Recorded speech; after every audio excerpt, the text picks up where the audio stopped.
Ndugu zangu, vijana wakiwa wa kiume au wa kike ni nguzo ya umma, na vijana ni mustakbali wa umma, future ya umma. Imma utakuwa mustakbali mzuri wakiandaliwa, au wakitelekezwa unakuwa mustakbali mbaya wa umma. Hapa tulipo sisi tumo kwenye neema ya amani na utulivu katika nchi yetu. Tunawajibika tuonyeshe shukurani kwa Allah ili neema hii idumu. Hapa tulipo ndugu zangu, tuna neema ya kuwa na vijana katika nchi yetu, na pia tuna neema ya kuwa na wazee katika nchi yetu. Hawa wazee waliopo wakijibandika sifa ya uchamungu, wakawashika vijana hawa mikono, wakawaongoza kwa sifa ile ya uchamungu, wakapita vizuri kwenye sheria zinazomridhisha Allah, ndugu zangu, tutakuwa tuko kwenye hatua nzuri sana na neema tulizonazo hazitaondoka. Lakini wazee wetu wakiwa ni wazee watakaojali nafsi zao tu, ikawa kila mmoja ana sifa ya umimi, kila mmoja wetu akajali nafsi yake, tukawatelekeza hawa vijana, tukaondoa sifa za uchamungu kwetu, vijana hawa watashikwa mkono na mawimbi mengine. Wakishikwa mkono na mawimbi mengine, tutapata hasara, tutakuwa hatukuonyesha shukurani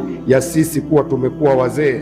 Wakiachwa wakishikwa na mawimbi tu ya maneno na mali zilizomo kwa watu ambao labda wanaongea siasa yoyote, tukiwaachia vijana hawa wakichukuliwa na mawimbi ya maneno namna hii na vipesa pesa ambavyo watu wakiwa wanavimiliki, basi tujue vijana hawa tutakuwa sisi tumefanya kufuru, na Allah atatuondolea neema hii tulionayo ya utulivu na amani. Vijana kwa ujumla wana matumaini katika maisha, wana tamaa za mambo fulani fulani katika maisha, bado nguvu zao zinaruhusu kuwa na tamaa hizo. Watu wakishafikia umri wa uzee, kuna mambo fulani fulani huwa kwao hata wakiyataka ni umimi tu. Hivi tukisikia kuna mzee kwa mfano ana miaka 85 90, alafu tukaambiwa bado ana sifa ya uzinifu kwa mfano, huwa kweli ana uweza huo uzinifu au ni huo umimi? Kwa hiyo wakiwa wazee wa namna hiyo tukasahau uchamungu, hawa vijana ambao wana tamaa za maisha, wana matumaini kulingana na nguvu zao za maisha, basi tutakuwa tumewapoteza.